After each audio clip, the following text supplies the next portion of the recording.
Hello students, hello learners, I've missed you all. Little update on why I haven't posted a video. Well, to tell you the truth, for a long time I didn't post a video because I thought I didn't have the time to make great videos. And so today I've decided maybe I don't need to make great videos, maybe I can just make pretty good videos.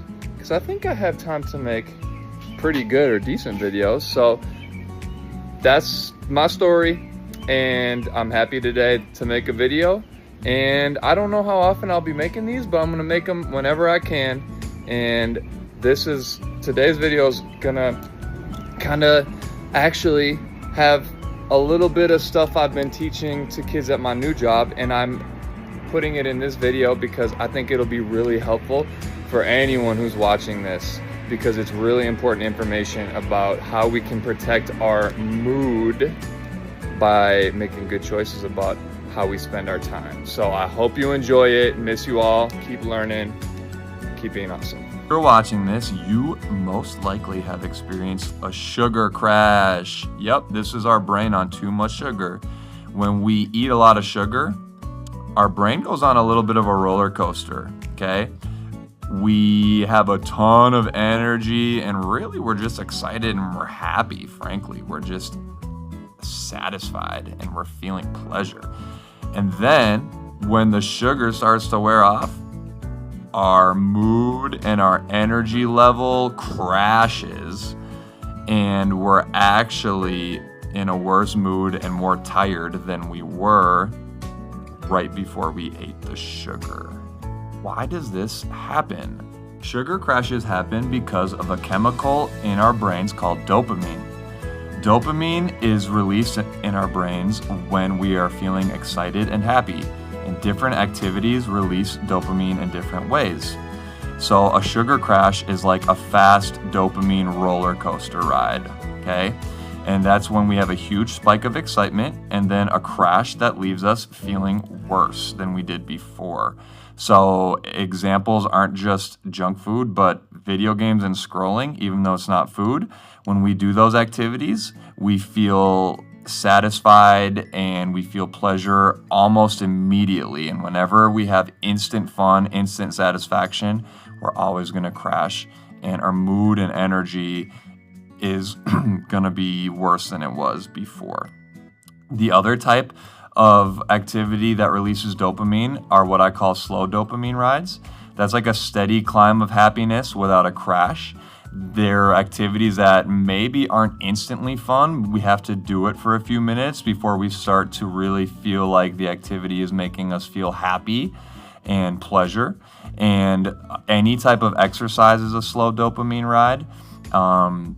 And same with reading, art, board games, any non-screen time activity, and any healthy food.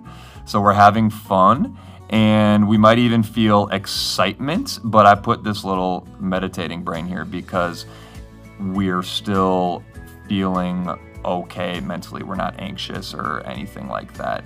So these are slow dopamine rides. So this summer, I want you to pretend that your brain is on a dopamine roller coaster because, well, it is.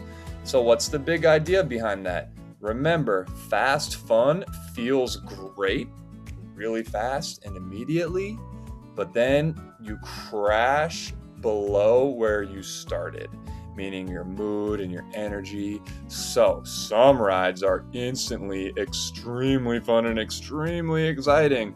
I like video games, boys and girls. I've even played Roblox, and when I was getting a loot box in Roblox, I was so happy instantly. It's such a good feeling when you play a video game and you get a kind of treasure chest or an upgrade or something like that, right?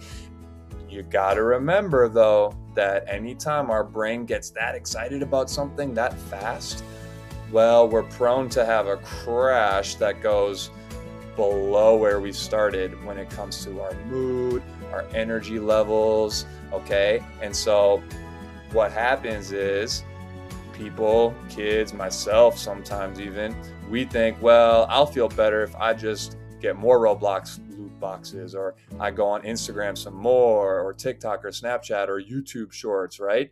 And remember though, every time you do that, you feel a little worse than you did when you started, because you're taking your brain on such a fast dopamine ride, a huge spike and a deep crash. So you can still do those things, but you have to be very careful and do them in moderation, okay?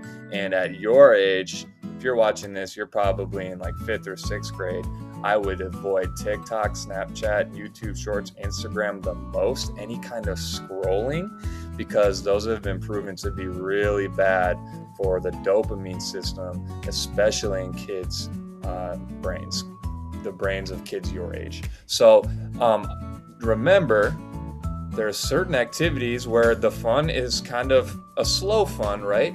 Maybe the second you start doing an activity, you're not instantly excited and satisfied. You kind of got to build up to it, right? And so any kind of exercise is like a slow dopamine ride where you kind of ease into feeling really good, and then you don't crash afterwards. Okay, so playing sports of any kind of exercise, because when we exercise, our heart beats fast, and that's actually just good for our dopamine systems. Reading, when I was your age, boys and girls, I didn't always want to read. I wasn't always in the mood to read. But if I could get myself to sit down and do it, by the 2nd or 3rd page, I was hooked, and I could read for a long time. And when I was done reading, I felt good. I didn't feel lousy, okay? Same with like making art, doing creative things, puzzles, being outside and just playing outside. Listening to music is, sometimes I feel great right away when I listen to music, but that's one of those things that doesn't have a crash, so it's okay, right? Hanging out with friends, so those are slow dopamine activities. And boys and girls, if you are like me and you enjoy some fast dopamine activities once in a while, like eating some junk food or playing video games or watching shows, it's okay if you remember to try to fill your day mostly with slow dopamine activities, because then your brain can handle a little big spike and a big crash if you're mostly doing good slow dopamine activities. Okay, so it's all about balancing out how you spend your time. I made this video because I care about this, and I know it can help you feel better and be more focused if you balance your days out and do a lot more slow dopamine activities. Your focus is going to get better. That helps you with sports, with school, and your mood and your happiness will feel better too. And you're going to be able to learn more and focus on all the cool things in this world that there is to learn. So hope you enjoyed the video. And if you're an old student of mine, I miss you. Keep learning, stay curious, and yeah, take care, everybody. Bye-bye.